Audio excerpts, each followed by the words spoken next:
আসসালামু আলাইকুম, কেমন আছো সবাই? যারা আমার ভিডিওটা প্লে করেছো প্রথমে একটা লাইক দিয়ে প্লিজ ভিডিওটা দেখা শুরু করো। চলো রেসিপিটা শুরু করছি। লুডুস আমরা সবাই রান্না করি। আমি আজকে সেই লুডুসের রেসিপিটাই তোমাদের দিব খুব সিম্পলিভাবে। আমি যেভাবে লুডুসটা রান্না করি খেতেও যেমন সুস্বাদু হয়, দেখতেও লোভনীয়। এখানে আমি বেশ কিছুটা পানিটা ভালোভাবে ফুটিয়ে নিয়ে লুডুসটা দিয়ে দেব। এই লুডুসটা কিন্তু সেদ্ধ হতে বেশ কিছুটা সময় লাগে। বাচ্চাদের জন্য স্টিক লুডুসগুলো কিন্তু খুবই স্বাস্থ্যকর। স্টিক লুডুসগুলো যেহেতু বেশ একটু লম্বা হয়, তাই আমি প্যাকেটের মধ্যে লুডুসগুলো ভেঙে নিচ্ছি। এদিকে কিন্তু পানিটা আমার ফুটে উঠেছে। এখন আমি লুডুসগুলো সবগুলো দিয়ে গরম পানির সাথে মিশিয়ে নেব। মিশিয়ে ঢাকনা দিয়ে রেখে দেব কিছুক্ষণ। এখন আমি একটা বাটির মধ্যে মিডিয়াম সাইজের একটা পেঁয়াজ কুচি, সাথে একটা কাঁচামরিচ কুচি, সেই সাথে পরিমাণ মতো লবণ দিয়ে একটা ডিম খুব ভালোভাবে ফেটিয়ে নেব। ফেটিয়ে এক পাশ করে রেখে দেব।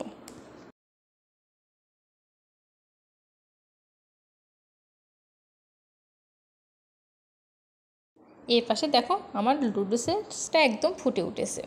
এই লুডুসটা একটাই সমস্যা, দেখতে ফুটে উঠে পানি উপর দিয়ে উঠে চুলার পাড়টা একদম মেখে যায়। এই জন্য যখন ফুটে উঠবে ফেনা ফেনা হবে, তখন ঢাকনাটা তুলে ভাপটা বেরিয়ে দিলে আর দেখা যায় পানি উপর দিয়ে ওঠে না। দেখো আমার লুডুসটা সিদ্ধ হয়ে গিয়েছে। আমি একটা ছাঁকনির মধ্যে লুডুসের পানিটা সেকে ভালোভাবে লুডুসটা ধুয়ে নেব। এতে করে লুডুস রান্না করে লুডুসটা ঝরঝরে হয় আর গরম ভাপটা বেরিয়ে আসে। এদিকে কড়াইতে 1 চামচ তেল দিয়ে ডিমটা ঝুড়ো ঝুড়ো করে ভেজে নেব। যখন ডিমটা চারদিক থেকে একটু শক্ত হয়ে যাবে, তখন একটা চামচের সাহায্যে ডিমটা ভেঙে ঝুড়ো ঝুড়ো করে ভেজে আর আলাদা একটা পাত্রে তুলে রেখে দেব।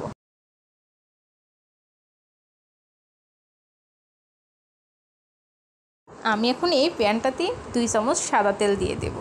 সাথে মিডিয়াম সাইজের একটা পেঁয়াজ কুচি, সাথে 2টা কাঁচামরিচ ফালি করে দিয়ে দেব। পেঁয়াজটা ব্রাউন করে যখন ভাজা হয়ে যাবে, তখন সিদ্ধ করে রাখা লুডুসটা দিয়ে দেব। দিয়ে পেঁয়াজের সাথে খুব ভালোভাবে মিক্স করে নেব। যখন পেঁয়াজের সাথে খুব ভালোভাবে মেশানো হয়ে যাবে, তখন পরিমাণ মতো লবণ, সেই সাথে লুডুসের মশলা, সাথে 1 চামচের মতো টমেটো সস দিয়ে দেব।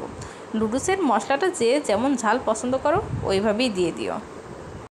সবগুলো যখন একসাথে খুব ভালোভাবে মেশানো হয়ে যাবে, তখন ভেজে রাখা ডিমটা দিয়ে লুডুসের সাথে খুব ভালোভাবে মিশিয়ে নেব।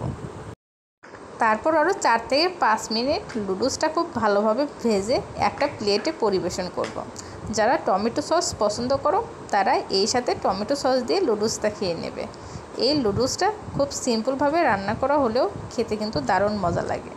আমার এই আজকের ভিডিওটা তারা ফেসবুক থেকে দেখছো, প্লিজ আমার পেজটা ফলো দিও। আর যারা ইউটিউব থেকে দেখছো অবশ্যই আমার চ্যানেলটা সাবস্ক্রাইব করো।